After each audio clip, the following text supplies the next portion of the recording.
আলহামদুলিল্লাহি ওয়াহদা ওয়াসসালাতু ওয়াসসালামু আলা মান লা নাবিয়্যা বা'দা আম্মা বা'দ ফাইন্না খায়রাল হাদিসি কিতাবুল্লাহ ওয়া খায়রাল হাদি হাদি মুহাম্মাদিন সাল্লাল্লাহু আলাইহি ওয়াসাল্লাম ওয়া শাররাল উমুরি মুহদাসাতুহা ওয়া কুল্লু মুহদাসাতিন বিদআহ ওয়া কুল্লু বিদআতিন যালালাহ ওয়া কুল্লু যালালাতিন ফিন নার ফাউযু বিল্লাহি মিনাশ শাইতানির রাজীম ইয়া আইয়ুহাল্লাযীনা আমানু ইত্তাকুল্লাহা হাক্কা তুকাতিহি ওয়া লা তামুতুন্না ইল্লা ওয়া আনতুম মুসলিমুন। আন আবি হুরায়রা রাদিয়াল্লাহু তাআলা আনহু قال قال رسول الله صلى الله عليه وسلم كل امتي يدخلون الجنه الا من ابى قيل يا رسول الله من ابى قال من اطاعني دخل الجنه ومن عصاني فقد ابى।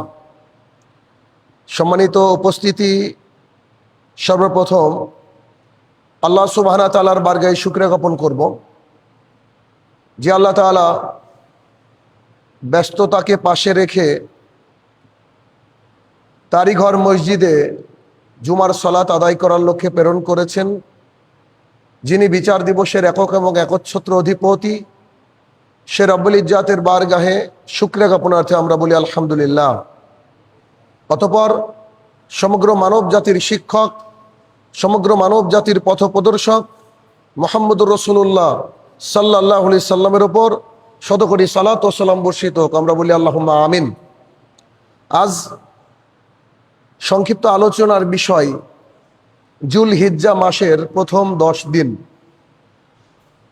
উক্ত বিষয়ে তথ্য এবং তত্ত্ববহল আলোচনা পেশ করার চেষ্টা করব ইনশাআল্লাহুল আজিজ। যেহেতু খুব বেশি হলে আগামীকাল আমাদের হাতে সময় রয়েছে, সম্ভবত আগামীকাল মাগরিবের পর জিলহজ তথা জুলহিজ্জা মাসের চাঁদ উঠবে। চাঁদ ওঠা থেকে কুরবানি করা পর্যন্ত যে 10 দিন, তার যে গুরুত্ব, তার যে ফজিলত, তার যে আমল, এ বিষয়ে আমাদের জন্য জানা জরুরি। অতঃপর পরবর্তী জুমায় আল্লাহ সুবহানাহু ওয়া তাআলা বাঁচিয়ে রাখলে তখন কুরবানির বিভিন্ন মাসলা মাসাইল নিয়ে আলোচনা করা যাবে ইনশাআল্লাহ। তো উক্ত বিষয়ে আলোচনা করার পূর্বে দুটো বিষয় খুবই সংক্ষিপ্ত করে বলার চেষ্টা করব। তার 1 নম্বর বিষয় হচ্ছে এই, কুরবানি মুসলমানদের এক ঐতিহ্যবাহী ইবাদত। আদম আলাইহিস সালাম থেকে শুরু করে মুহাম্মদ সাল্লাল্লাহু আলাইহি সাল্লাম পর্যন্ত কুরবানির বিধান ধারাবাহিকভাবে চলে আসছে। ধর্মপ্রাণ মুসলমান তারা শুধুমাত্র আল্লাহ সুবহানাহু ওয়া তাআলার সন্তুষ্টির লক্ষ্যে কুরবানি প্রদান করে। আল্লাহ সুবহানাহু ওয়া তাআলা কোরআনের মধ্যে সূরা হজের মধ্যে বলেছেন যে তোমাদের কুরবানির গোশত, রক্ত আমার কাছে পৌঁছায় না, আমার কাছে যা পৌঁছায় তা হচ্ছে তাকওয়া, অর্থাৎ অন্তরের ভয়। আপনি আমি আল্লাহর ইবাদতে কতটা নিজেকে নিয়োজিত করতে পেরেছি, এই যে আল্লাহর সন্তুষ্টির উদ্দেশ্যে আমাদের অর্থ ব্যয় করি, এই অর্থ ব্যয় এবং আল্লাহর সন্তুষ্টি, এটার নামই মূলত হচ্ছে কুরবানি। যেহেতু সরকার পরিবর্তন হয়েছে, বিভিন্ন নিয়ম নীতি তারা লাগু করতে শুরু করেছে। বহু পূর্বের একটা আইনকে বলবৎ করার চেষ্টা করছে পশ্চিমবঙ্গের বুকে, আর তা হলো গোমাতাকে হত্যা করা যাবে না। সোজা ভাষায় বলতে গেলে বোঝা যায় যে আমাদের মুসলমান সমাজের আর গরু কুরবানি দেওয়া যাবে না। এখন বলতে পারেন যে কই, ঘোষণা তো এমন আসেনি। না, ঘোষণাতে যা এসেছে তার প্রাথমিক অংশ এইটুকু যে একটা গরু যে 14 বছর পার হয়ে গেছে, অসুস্থ, যেটা সামাজিকভাবে কোনো কাজ করতে পারবে না, ডাক্তার যদি সার্টিফাইড করে যে এ আর চলবে না, তখন তাকে হত্যা করা যাবে তথা কুরবানি করা যাবে। কিন্তু আমাদের নিয়ম অনুযায়ী কুরবানির পশু হতে হবে সুস্থ, সবল, মোটা, তাজা। তার মানে ওই আইনের হিসাবটা এমনই যে আমরা আর গরু কুরবানি করতে পারবো না। আচ্ছা, এখন এইখানে দাঁড়িয়ে একটা কথা বলতে চাইছি, তা হচ্ছে আল্লাহ সুবহানাহু ওয়া তাআলার কাছে আমাদের কুরবানির গোশত বা রক্ত, মাংস রক্ত কিছু পৌঁছায় না, পৌঁছায় কি? তাকওয়া।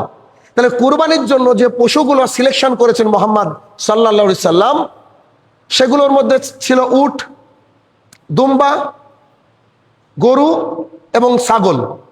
তার মানে যদি আমরা গরুকে কুরবানি বন্ধ করে দিই, তা আমাদের হাতে আরো 3টে অপশন আছে। চাইলে আমরা উট দিতে পারি, চাইলে দুম্বা দিতে পারি, চাইলে ছাগল দিতে পারি। যেহেতু একটা ধর্মীয় ভাবাবেগে নাকি আঘাত লাগছে, সে অনুযায়ী আইন প্রণয়ন করার চেষ্টা করছে।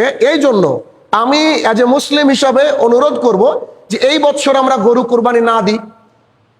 জানি অনেকের কষ্ট হবে, কেন? কারণ অনেকে গরু কিনে রেখেছে আগে থেকে। কিন্তু যেহেতু আইনকে আমাদেরকে সম্মান করতে হবে। তবে দ্বিতীয় কথা হচ্ছে এই যে আমরা হয়তো এবছর ছাগল কুরবানি দিলাম, বা যার সামর্থ্য আছে সে উট কুরবানি দিল, বা যদি দুম্বার ব্যবস্থা করা যায় সে দুম্বা কুরবানি দিল। কুরবানি তো হয়ে গেল আলহামদুলিল্লাহ। এরপরে আমরা যাদেরকে ভোটের মাধ্যমে প্রতিনিধি বানিয়েছি, আমাদের বিভিন্ন এলাকায় আমরা প্রতিনিধি বানিয়েছি, তারাও তো সংসদে যাবে। তাদের কাছে গিয়ে আমাদের আর্জি তোলা উচিত বা দাবি করা উচিত যে কুরবানির বিষয়গুলো এই তাদেরকে বোঝানো উচিত। তারা গিয়ে সংসদে তখন বলবে যে এটা হচ্ছে মুসলমানদের ধর্মীয় একটা রীতিনীতি, কি করা যায় একটু বিবেচনা করে দেখবেন। সরকার যদি মনে করে যে সত্যি তো আসলে এটা করা ঠিক, তাহলে তিনারা আইন প্রণয়ন করবেন। আর যদি বলে যে না এগুলো করা যাবে না, তাহলে তিনি আইন প্রণয়ন করবেন না। তাহলে আমরা যতদিন বাঁচি, আল্লাহ তাআলা যতদিন আমাদেরকে হায়াত দিবে, ততদিন আমরা এদেশের নিয়ম মেনে হয়তো উট কুরবানি দিব অথবা ছাগল কুরবানি দেব। কেননা গরু কুরবানি দিলে বেশি নেকি, উট কুরবানি দিলে কম নেকি, এমন তো না। আপনি যদি একটা গরু কুরবানি দেন 3 লাখ টাকা দিয়ে, আর একটা ছাগল কুরবানি দেন 10,000 টাকা দিয়ে, দুটোর নেকি একই হবে, যদি আমাদের তাকওয়া মানে অন্তরের ব্যাপার যে নিয়াত এটা যদি ঠিক থাকে। আমরা সোশ্যাল মিডিয়ায় পাওয়া সমস্ত খবরকে বিশ্বাস করব না, কেননা মানুষ কন্টেন্টের এত মানে ইনকাম করার ধান্দায় নানান রকম কন্টেন্ট দিচ্ছে, যেগুলো সরকার হয়তো প্রদান করেনি, কিন্তু তাদের নামে চালিয়ে দেওয়া হচ্ছে। এজ এ মুসলিম আমাদের আদর্শ যেটা মুহাম্মদ সাল্লাল্লাহু আলাইহি ওয়াসাল্লাম শিখিয়েছেন, তা হচ্ছে সলা পরামর্শ বা মিটিংয়ের মাধ্যমে সবকিছু সমাধান করা। কারণ আপনার আমার আওয়াজ সরকার পর্যন্ত পৌঁছায় না, তাহলে কার আওয়াজ পৌঁছাবে? যাকে আপনি আমি প্রতিনিধি বানিয়েছি ভোট দিয়ে। তো সে তো আপনার দুঃখ ব্যথা বুঝবে।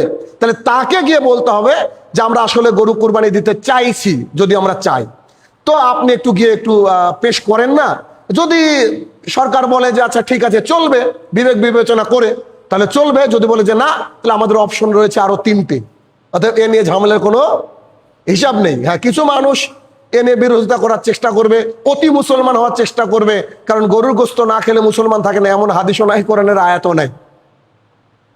তাহলে এই বিষয়টা আমাদেরকে মাথার মধ্যে রাখতে হবে। আর যদি একান্তই কেউ গরু কিনে থাকে, সে স্থানীয় প্রশাসনের কাছে গিয়ে কথা বলে তার সাথে সে মিউচুয়াল করবে বা তার সাথে সে ব্যবস্থা করে নেবে। এটা হচ্ছে পয়েন্ট নম্বর 1। পয়েন্ট নম্বর 2, যেটা আমি বরাবর বলে এসেছি, আরো একবার একটু রিমাইন্ড করে দিচ্ছি, শুনতে একটু খারাপ লাগবে। আর তা হলো, যখন আমরা এই মসজিদকে তৈরি করেছিলাম, আমরা একটা ক্রাইটেরিয়া রেখেছিলাম, নিয়ম রেখেছিলাম, যে কি এই মসজিদের মুসল্লি তারাই যারা দৈনিক 5 ওয়াক্ত সালাত আদায় করবে, যারা দৈনিক 5 ওয়াক্ত সালাত আদায় করবে। কেউ যদি বলে যে আমি মসজিদ করতে 3 লাখ টাকা দিয়েছি, অথচ সে নামাজ পড়ে না, আমাদের রুলস অনুযায়ী সে আমাদের কাছে এই মসজিদের মুসল্লি না। আমার কথাকে ভুল বুঝলে হবে না। এই মসজিদ সবারই জন্য খোলা, যে কেউ আসতে পারে, পৃথিবীর যে কেউ এই মসজিদে প্রবেশ করার অধিকার রাখে। একজন হিন্দু যদি মনে করে যে আসবো, এসে কোরআনে কি আছে দেখবো, সেও আসার অধিকার রাখে। খ্রিস্টান আসতে পারবে, ইহুদি আসতে পারবে, কারোর জন্য মসজিদের দরজা বন্ধ নয়। কিন্তু আমরা যে নিয়ম নীতি শুরুতে সেটিং করেছি, তা কি যে এই মসজিদে আসতে হলে আপনাকে দৈনিক 5 ওয়াক্ত সালাত আদায় করতে হবে। হ্যাঁ, আমাদের মসজিদের বেশিরভাগ মুসল্লি মাঠে কাজ করে খায় বা বিভিন্ন কাজে ব্যস্ত থাকে। আমরা জানি জোহর আসর মানুষ ব্যস্ত থাকতেই পারে, মাঠে সালাত আদায় করবে, পৃথিবীর যেখানে থাকুক সালাত আদায় করবে। কিন্তু মাগরিব, ইশা আর ফজর, কোনো কোনো সময় যদি মাগরিবটাকে একটু আমরা ছেড়ে দিই, তাহলে ফজর আর ইশা এই সময় যদি কেউ বলে আমার কাজ আছে, তাহলে আমরা দুঃখিত। কারণ শুধুমাত্র কুরবানির গোশত দেওয়ার জন্য আমরা এই মসজিদের নিয়ম নীতি তৈরি করিনি। আপনার জমির উপর দিয়ে আমার একটা গাড়ি এসেছে ইটের, আপনি সারা জীবন দাবি করবেন যে আমাকে গোশত দিতে হবে, দুঃখিত। আমি শাহিনুর রহমান আজকে 5 ওয়াক্ত সালাত আদায় করছি, আগামীকালকে থেকে আমি যদি সালাত আদায় না করি, এই কুরবানিতে আমাকে গোশত দেওয়া যাবে না। এটা যে নীতি, এটা যে রীতি। আমি, আমার বাবা, আমার মা, পৃথিবীর যেই হোক না কেন, সবার জন্য একই নিয়ম। কারণ মুয়াজ্জিন বলছে হাইয়া আলাস সালাহ, তুমি মসজিদে আসো, মুয়াজ্জিনকে বুড়ো আঙুল দেখাচ্ছি আর আপনার বাড়িতে আমি গোশত দিতে যাব? অতএব ওই দিন যদি আপনার বাড়িতে গোশত না যায়, অবাক হওয়ার কিছু নাই। কারণ আপনি ফজর আর আপনি ঈশা ত্যাগ করলেন, আপনি ওই সময় কোথায় ছিলেন? আমার তো হিসাবে পড়ে না যে আপনি এই সময় আছেন। হ্যাঁ, আপনার যদি বিশেষ কাজ থেকে আমরা জানি যে এ ব্যক্তি এর সাথে আসতে পারে না, তার বিশেষ কাজ আছে, তাকে ধরে নিলাম যে আসতে পারে না। অতএব তাকে যখন আমরা তার বাড়িতে গোশত দেব না, আপনাদের জন্য দরদের পাতিলটা উতলে না যায় সেদিন। কারণ বহু পূর্বে বলেছি, ইসলামের বহু নিয়ম নীতি আছে যেগুলো আমি সব বলিনি। আমি বলিনি যে আপনাদেরকে দাড়ি রাখতেই হবে, যদিও দাড়ি রাখা ফরজ। দাড়ি না রাখলে আপনাদেরকে গোশত দেবো না বলিনি। বলিনি যে আপনার বউ যদি বুরখা না পরে গোশত দেবো না বলিনি। বলিনি যে আপনার বাড়িতে যদি বন্ধন থাকে তো গোশত দেবো না, তাও বলিনি। বলিনি যে আপনি যদি বিড়ি সিগারেট খেয়ে বেড়ান বা দোকান করেন আপনাকে গোশত দেবো না, তাও বলিনি। মাত্র একটা নিয়ম দিয়েছি, কি? যা ছাড়া মুসলমান থাকা যায় না, ব্যাস, সালাত। সবাই ব্যস্ত থাকে, আল্লাহকে ব্যস্ততা দেখিয়ে আপনি কুরবানির গোশত নেওয়ার জন্য সমাজে থাকবেন, তাহলে ওই মসজিদে যাওয়াটা ভালো হবে। কেন? ওই মসজিদে যারা শুধু জুমাতে যায় তারাও মুসল্লি, কিন্তু আমার কাছে অন্তত পক্ষে যারা 5 ওয়াক্ত সালাত আদায় না করে এরা মুসলমান নয়। এটা আমার হিসাব। আপনি বলতে পারেন আমি খারাপ মানুষ বা খারাপ কিছু, এবার আপনি আপনার বিবেকের কাছে প্রশ্ন করবেন যে আপনি এশার ফজরে কোথায় থাকেন, মাগরিবে আপনি কোথায় থাকেন, জোহর আসর আপনি এদিকে ওদিকে থাকতেই পারেন। আমি গর্ব করি বাইরে গিয়ে যে আমাদের মসজিদে 100তে 100 মুসল্লি। এমনও দিন হয় জোহরে এসে 2 জন নামাজ পড়ি, আমরা 3 জন নামাজ পড়ি। কেন? বাড়িতে ঘুমায়, এমন মানুষও আছে বাড়িতে ঘুমায়। এই লোকটা অসুস্থ হলে আজান দেওয়ার লোক খুঁজে পাওয়া যায় না, তার মানে কি উনি অসুস্থ হয়ে গেলে আর মসজিদে আজান হবে না? পরিস্থিতি এত খারাপ। অতএব আজকে ফাইনাল বলে রাখলাম, এর পরবর্তী সময় আমি কোনোদিন বলবো না, এটা যেন মাথায় থাকে। যাক, মূল আলোচনায় আসি। সেটা হচ্ছে জুলহিজ্জা মাসের প্রথম 10 দিন। 1 নম্বর বিষয় হচ্ছে আল্লাহ সুবহানাহু ওয়া তাআলা এই দিনগুলো, মানে আগামী কালকের পর থেকে যে দিনগুলো শুরু হবে ইনশাআল্লাহ আল্লাহ চাইলে, সেই দিনগুলো হচ্ছে জুলহিজ্জা মাসের 10 দিন। আল্লাহ সুবহানাহু ওয়া তাআলা এই দিনগুলোর কসম খেয়েছেন। কোন মানুষ যখন কোনো কিছুর কসম খায় সেটার একটা গুরুত্ব আছে, যে আল্লাহর কসম করে বলছে মানে একটা গুরুত্ব আছে। আর যেটা আল্লাহ তাআলা নিজেই কসম খান সেটার গুরুত্ব কতটা অপরিসীম। তার মানে জিলহজ মাসের এই 10 দিন খুবই গুরুত্বপূর্ণ, যার ফলস্বরূপ আল্লাহ সুবহানাহু ওয়া তাআলা বলছেন ওয়াল ফজর, সূরা ফজরের 1 আর 2 নম্বর আয়াত। আল্লাহ তাআলা বলছে ফজরের কসম, তারপরে বলছে 10 রাতের কসম। আল্লাহ তাআলা ফজরের কসম, তারপরে বলছে কি 10 রাতের কসম। তাহলে এই 10 রাত কোন রাত? তাফসীর কারকগণ থেকে শুরু করে আপনার অধিকাংশই, বেশিরভাগই তাফসীর কারকগণ বলছে এটা হচ্ছে জিলহজ মাসের 10 রাতের কথা বলা হচ্ছে। তার মধ্যে যিনি সর্বপ্রথম তাফসীরের কলম ধরেছেন আমরা বলতে পারি ইবনে কাসির রাহিমাহুল্লাহ, তিনি তার গ্রন্থে উল্লেখ করেছেন যে আল্লাহ সুবহানাহু ওয়া তাআলা কসম খেয়েছেন যে ফজর আর যে ওই রাতের, এই 10 রাত হচ্ছে অন্য কোনো রাত নয়, বরং কোন রাত? এই জিলহজ মাসের 10 দিনের রাত। তার মানে এটা গুরুত্ব, আমি জাস্ট একটু বলতে চাইছি, এটা গুরুত্বটা বুঝেন। 1, 2, এই যে দিনগুলো অর্থাৎ এই 10 দিন, এই দিনসমূহ হচ্ছে নির্দিষ্ট দিনসমূহ যেগুলোতে শরীয়তি জিকির করার কথা বলা রয়েছে। সেটা কি? আল্লাহ সুবহানাহু ওয়া তাআলা বলছেন যেন তারা নিজেদের কল্যাণের স্থানসমূহে, নিজেদের কল্যাণের স্থানসমূহে হাজির হতে পারে।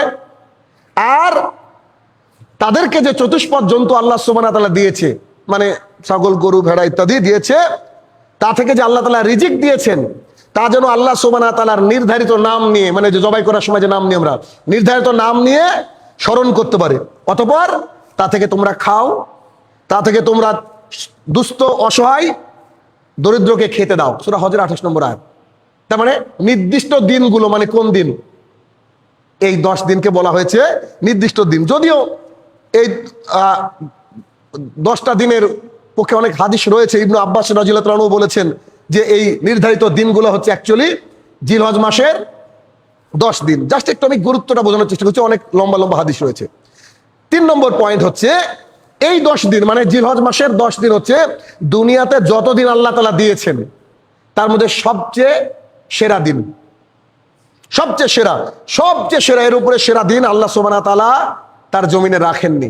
দলিল, আল্লাহ রাসূল সাল্লাল্লাহু আলাইহি সাল্লাম বলেন যে বছরের সর্বোত্তম দিন হচ্ছে 10 দিন, যেটা হচ্ছে জুলহিজ্জা মাসের প্রথম 10 দিন।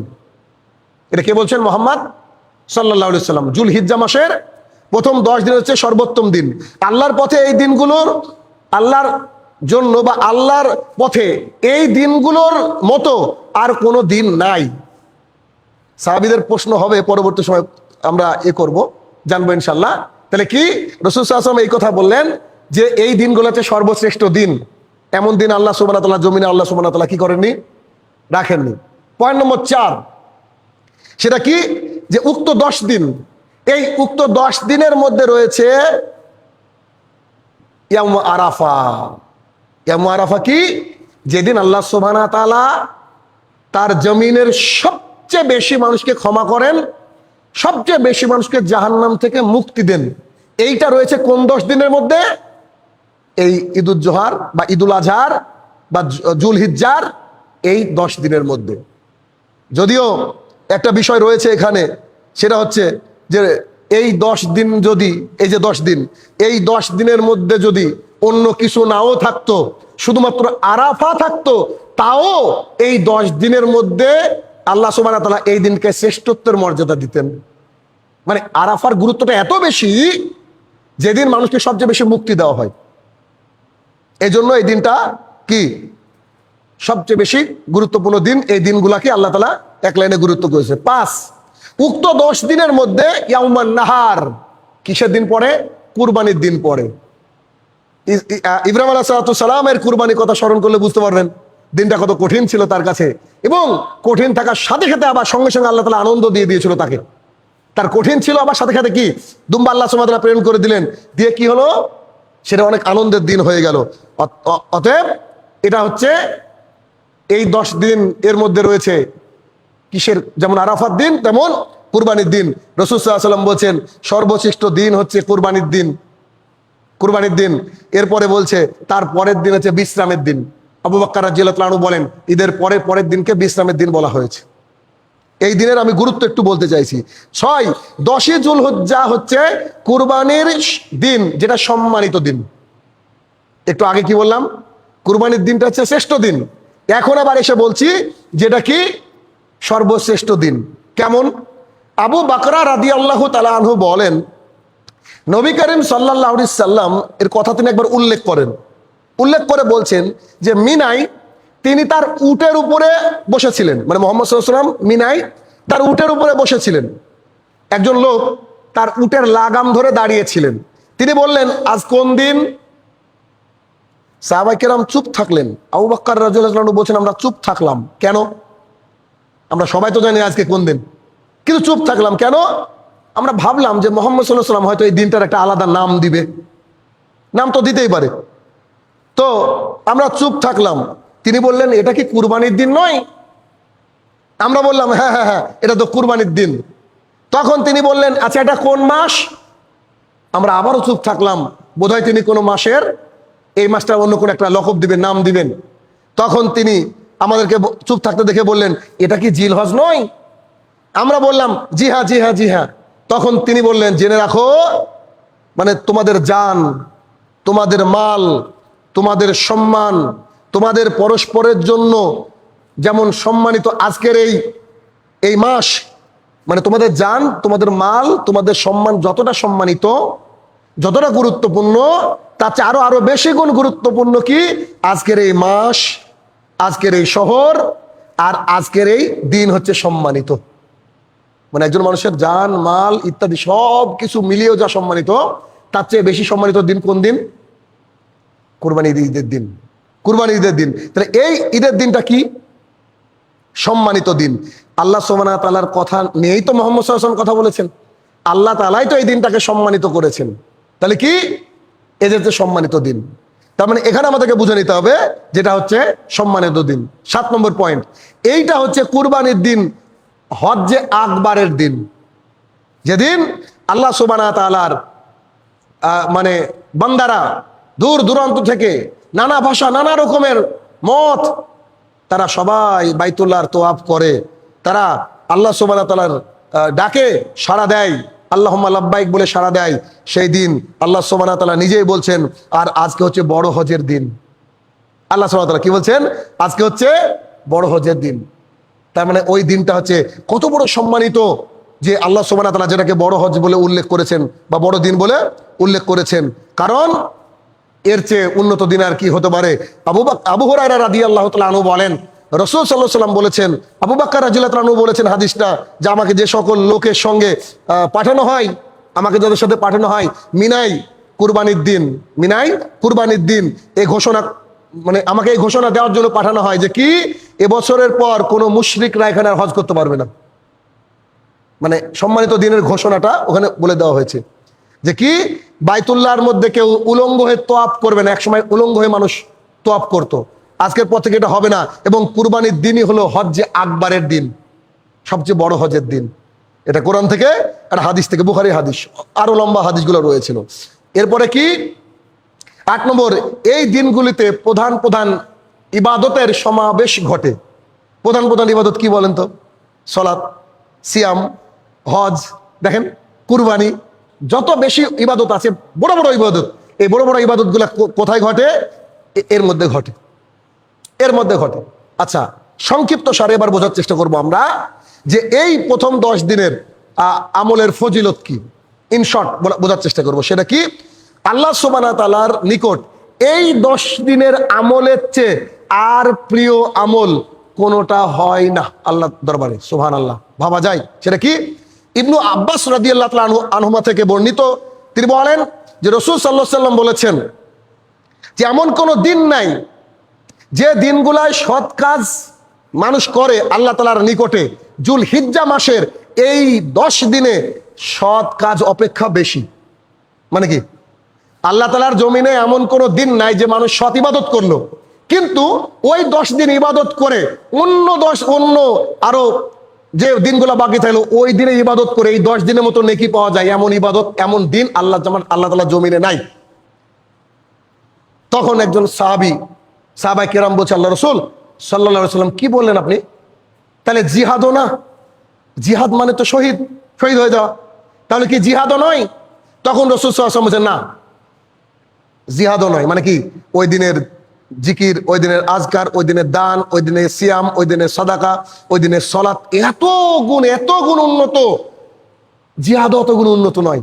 একথা বলে মুহাম্মদ সাল্লাল্লাহু আলাইহি ওয়াসাল্লাম বলছে, তবে যদি কেউ আল্লাহ রাস্তায় জান মারলিয়ে বেরিয়ে যায় আর দুটোর একটাও না ফিরে আসে, তার কথা ভিন্ন। মানে যে শহীদ হয়ে গেছে তার হিসাব ভিন্ন। তাহলে কি?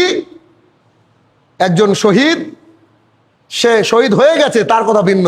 বাকি জিহাদের সমতুল্য, বরং তার চেয়ে বেশি অনেক নেকির কথা এখানে রয়েছে। আরো অনেক হাদিস এই বিষয়ে রয়েছে। ইবনু আব্বাস রাদিয়াল্লাহু আনহু থেকে বর্ণিত হাদিস আরো রয়েছে যে জিহাদও উত্তম নয়, বরং যারা সে আল্লাহ রাস্তায় জীবন মাল দিয়ে দিয়েছে তাদের কথা ভিন্ন। তাহলে বোঝা গেল যে এই দিনের ইবাদত এত গুরুত্বপূর্ণ, এই 10 দিনে যে ইবাদত আল্লাহ তাআলা জমিনে আর এতে নেই। যদিও তিনটে দশ আল্লাহ তাআলার জমিনে শ্রেষ্ঠ।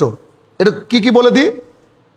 এক হচ্ছে রমজানের শেষ 10 দিন, লাইলাতুল কদর খোঁজা হয় এটা। 2 হচ্ছে জিলহজ মাসের প্রথম 10 দিন, যেটা কাল থেকে আমরা পাবো ইনশাল্লাহ। আর মুহররম মাসের প্রথম 10 দিন। এই 3টে 10 হচ্ছে আল্লাহ সুবহানাহু ওয়া তাআলার জমিনে সবচেয়ে কি শ্রেষ্ঠ। আচ্ছা, তাহলে এই দিনগুলো আমরা একেবারে পেতে চলেছি, একদম সন্নিকটে।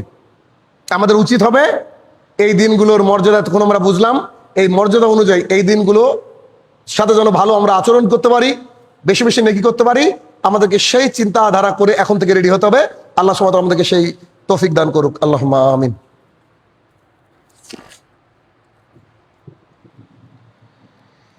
আলহামদুলিল্লাহি ওয়াহদা ওয়াসসালাতু ওয়াসসালামু আলা মান লা নাবিয়্যা বাদা, আম্মা বাদ। আচ্ছা, এই 10 দিন, যে 10 দিন বিখ্যাত দিন বললাম, এই বিখ্যাত দিনে আমাদের কি করণীয়, আমরা কি করতে পারি, সে বিষয়ে একটু আমি টাচ দেওয়ার চেষ্টা করছি। 1 নম্বর হচ্ছে সবচেয়ে বড়, সেটা কি বলেন তো? হজ। এই 10 দিনের মধ্যে সবচেয়ে গুরুত্বপূর্ণ ইবাদত কি? হজ। জিলহজ মাসের প্রথম 10 দিন হজ করার জন্য সর্বশ্রেষ্ঠ।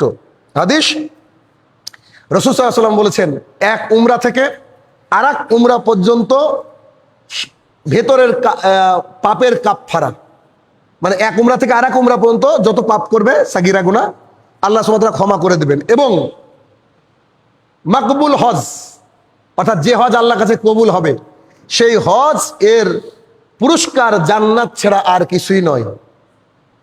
সহিহ বুখারীর হাদিস, 1773 নম্বর হাদিস।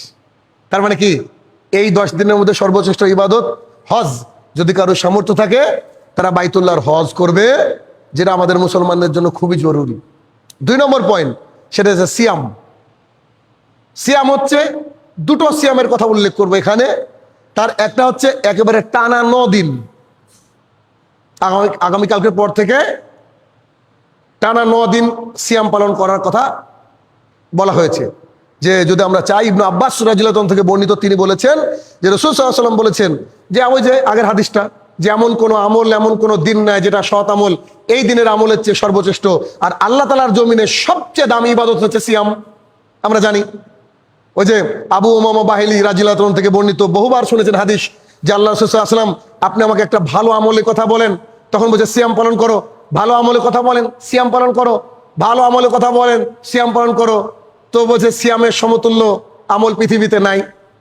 তাহলে আমরা যদি চাই টানা 9 দিন কি করতে পারি? সিয়াম পালন করতে পারি।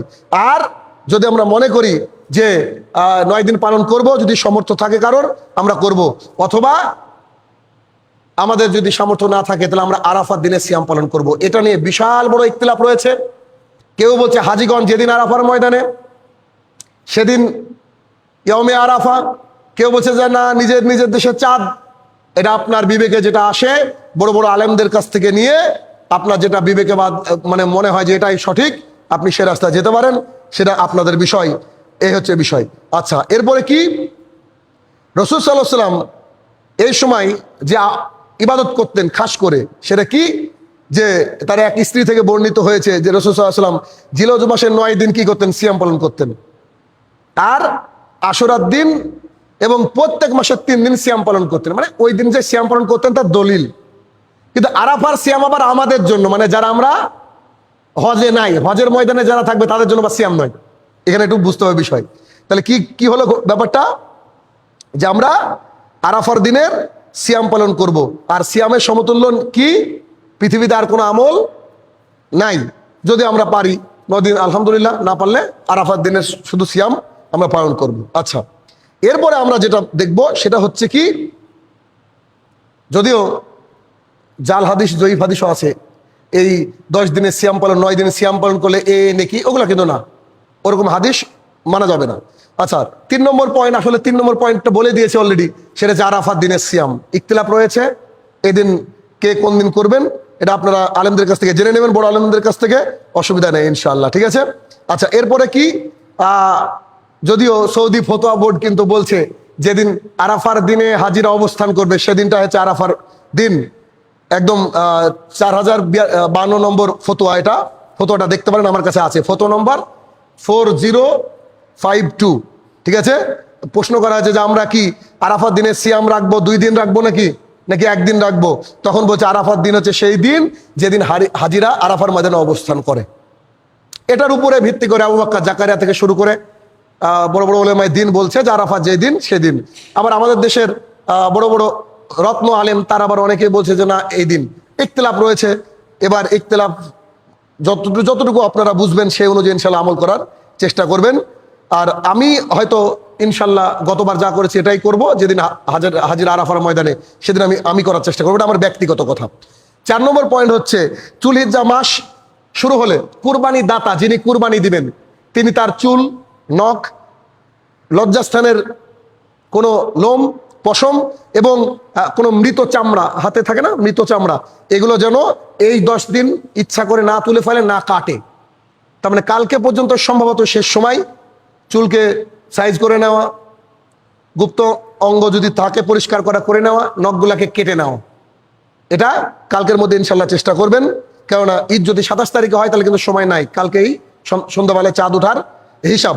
মুসলিম শরীফের হাদিস, উম্মু সালামা রাদিয়াল্লাহু তাআলা আনহা থেকে বর্ণিত, রাসূল সাল্লাল্লাহু আলাইহি ওয়াসাল্লাম বলেছেন, জিলহজ মাস এর প্রথম দিন উপস্থিত হয়, আর তোমাদের যে কেউ কুরবানি করার ইচ্ছা করে সে যেন তার চুল নখ এর কোনো কিছু স্পর্শ না করে, মানে না কাটে আর কি।